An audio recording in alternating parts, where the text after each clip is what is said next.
Am I the idiot for not taking off my engagement ring for a blind date? I, female 36, lost my fiancé, male 33, suddenly almost 3 years ago. We had been together for just under 6 years and his death absolutely devastated me. Necessary info. I have a friend Rachel, female 36, since junior high. We were close all the way through college and after, though with ups and downs. 5 years ago, Rachel got married. I received an invite with a +1 for my fiancé. The invitation had 3 events: wedding ceremony, which was at noon on a wed, a cocktail hour that same evening, and then a Friday evening reception the next week. I sent RSVPs for cocktail hour and reception as we had work school during the ceremony. We arrived for cocktail hour, but the bride and groom are running late. We stayed for 2 hours and they still hadn't arrived. We left because my fiancé had work at 5 a.m. the next day. I sent Rachel a text with why we had to leave and sorry we missed them, but we look forward to the reception next week. FYI, about a year prior to this, I started having kidney issues, reoccurring stones with major swelling and pain. Things are better now, but not great. Around her wedding, I was still having flare-ups somewhat frequently. That week, I was having pain and swelling, but was trying to power through as it wasn't terrible. Both got worse the night of, and I found not a single pair of shoes fit. My feet were too swollen. I was not feeling great either, so I decided not to go. I felt awful because I knew they spent money for us to attend, but I couldn't see a way for me to go.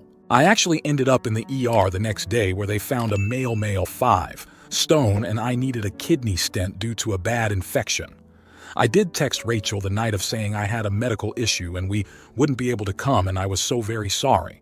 I also mailed the card I got them with a check as congratulations. Rachel never responded to my text or card and we didn't talk for about a year.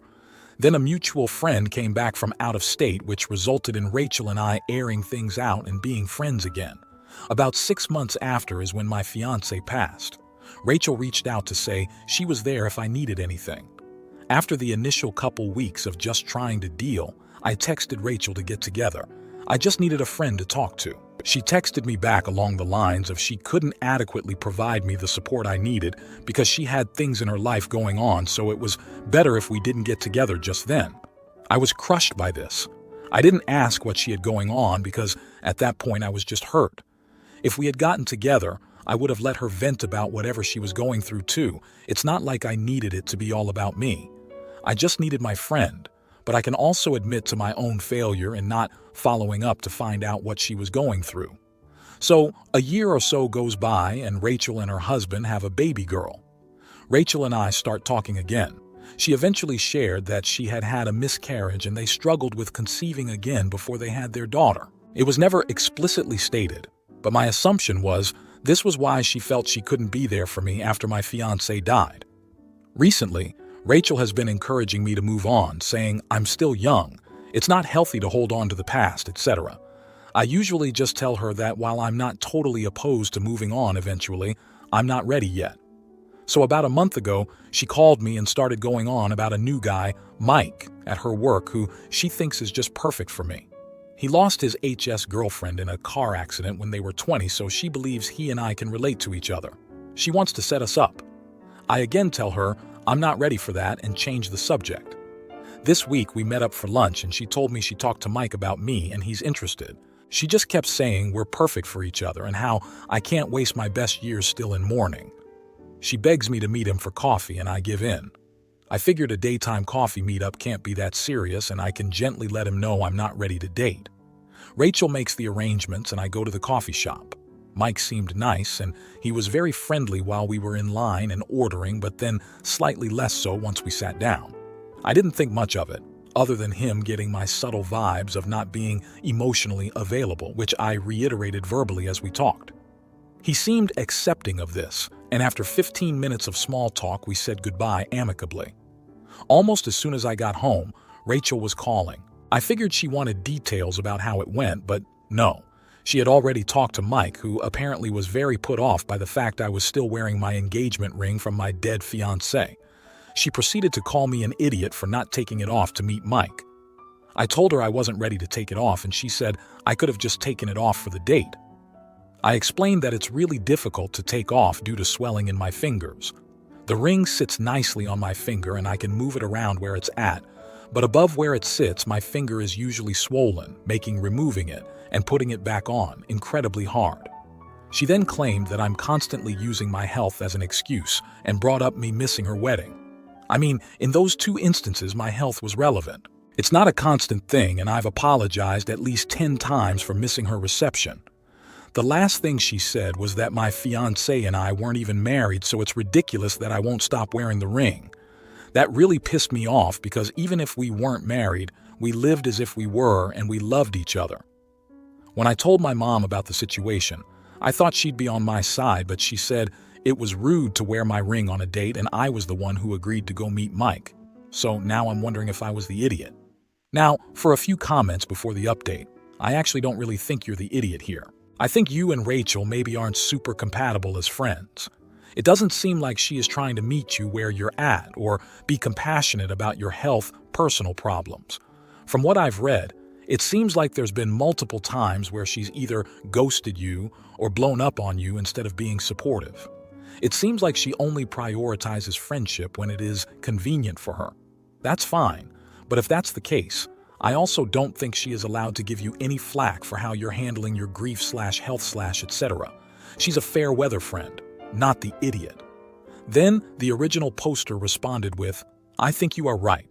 I'm taking a break from her to reevaluate things I've brushed off in the past. There is a pattern that I think I'm just starting to see. I appreciate your comment and judgment. Thank you." Comment 2. I don't think this is an easy, not the idiot or you're the idiot.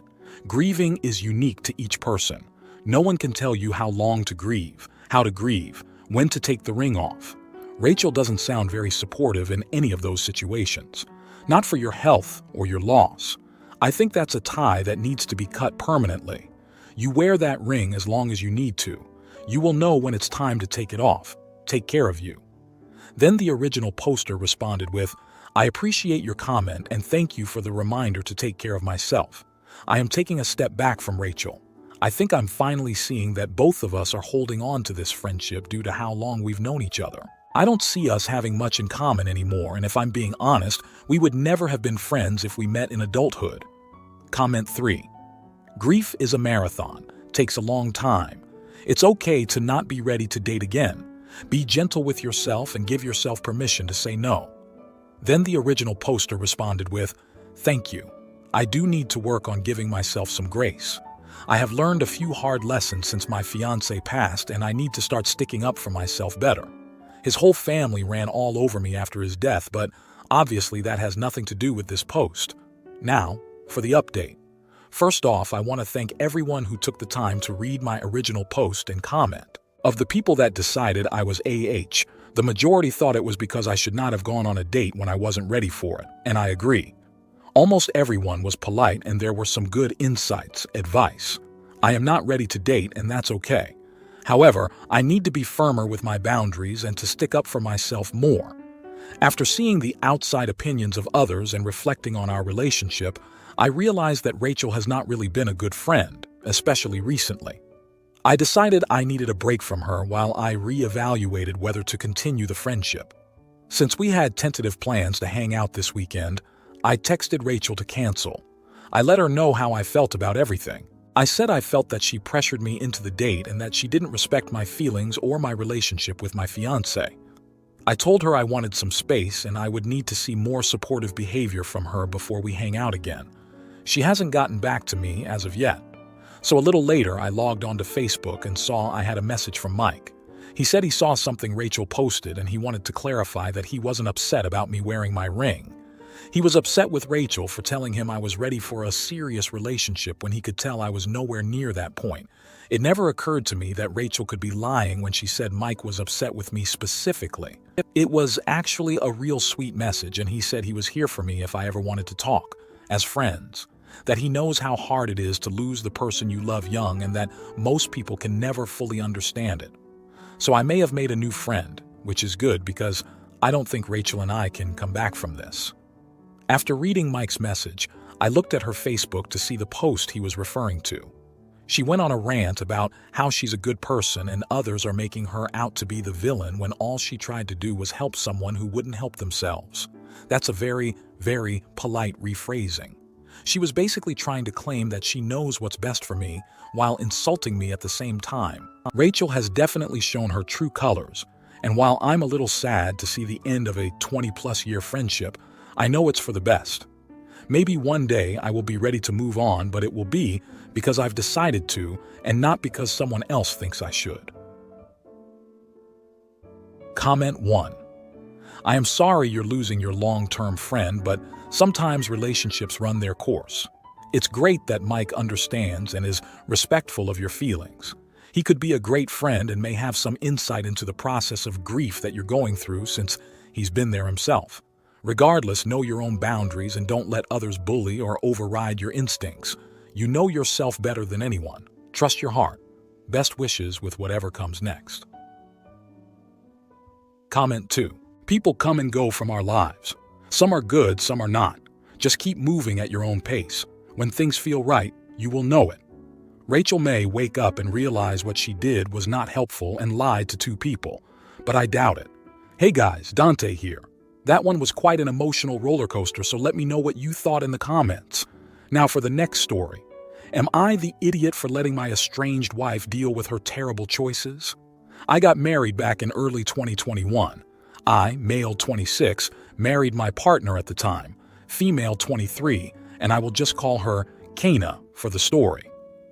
After about 6 months, Kana started cheating on me with my coworker, male 26, who was homeless and sleeping on my couch. When I caught them, she tried overdosing as I threw him out. Kana was taken on a suicide hold and called me from the hospital and said she never loved me the way she loved him. At the time, I had a business developing with a friend across the country and decided to move.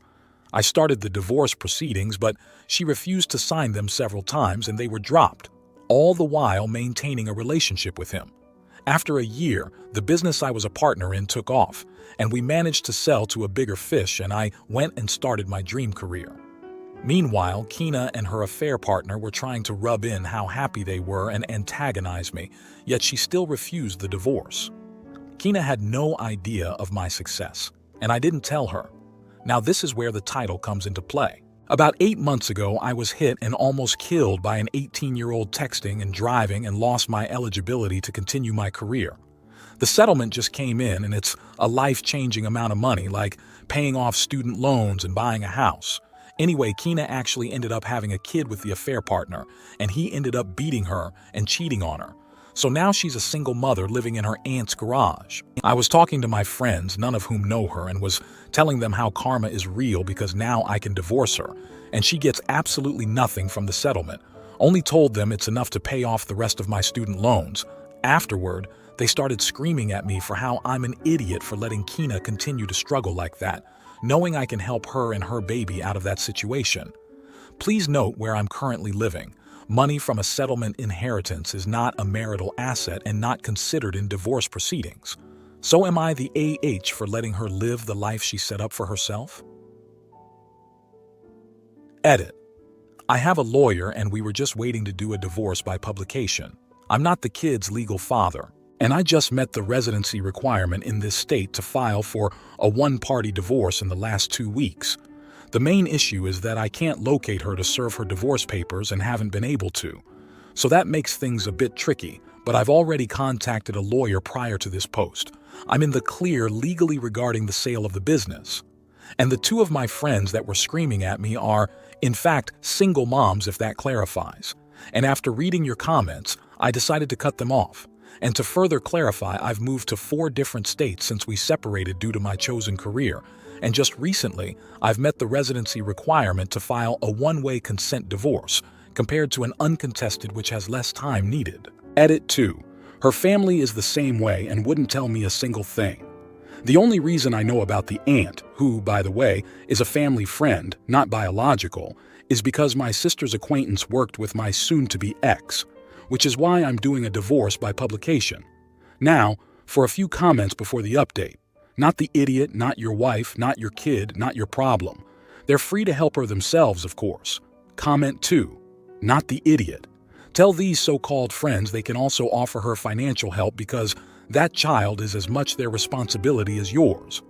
As in, it's no one's but the birth parent's responsibility. Do not give a penny to her.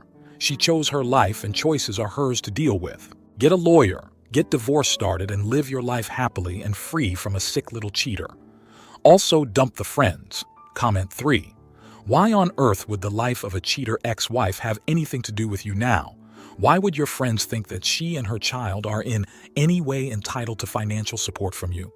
I think you have a friend problem here. You've got to get rid of a cheater wife. Time to get rid of disloyal friends, not the idiot. Now, for the update. So it's been crazy almost 3 weeks. I called my parents to help me find a PI to locate my ex. Turns out she was living in an entirely different state than I was told, and she ended up contacting me on FB after I gave the PI the go-ahead for my contact info. FB is under a pseudonym due to previous stalkers anyway. It turns out she needs the divorce so she can go on government assistance. So now we're doing a no-contest divorce and we're fast-tracking it. Roughly 30 days from now, I will be a fully divorced man. She doesn't know about the settlement, and she and I signed an affidavit for how long we've been separated so she can petition the baby daddy for child support. So she can't claim any of it and I don't have to disclose. She even apologized for all the horrible things she did after we separated. Way too much to get into here. But mainly, thank you to everyone who opened my eyes that my friends were just pissed because they knew no one would ever help them. Although I'm still standing by my morals. I'll be sending her a check for half of what I sold my motorcycle for, just so she can get a bit ahead of her bills. Just because people frick me over doesn't mean I'll ever stop trying to be the best person I can. Thank you for everything, guys. Comment 1. If you send her the bike money, you are opening the door for her to ask for more monetary assistance later. If you don't want to get grief for saying no later, do not send money now. She's a grown woman and you don't owe her anything. Let her sleep in the bed she's made for herself and move on with your life. Comment 2. Good for you, dude. She may not deserve it, but the bike money is a nice gesture, especially considering the baby is an innocent party and it might give the ex a chance to get in a better position for their sake. It's always best to let things go in peace, and usually pays off to be a decent person. Good luck with your divorce, and while it's unfortunate it came from such a sad source, I hope you find the best in building your new life. Comment 3. Imagine the look on her face when she finds out that he got a boatload of money. He gets a nice house and no debt, and she ends up being a welfare mom. You never know where the choices you make take you. If you like this video, you'll probably like these too. Also, while you're here, please consider subscribing. It's your support that keeps this channel alive and allows me to make better and longer videos. Have a great day.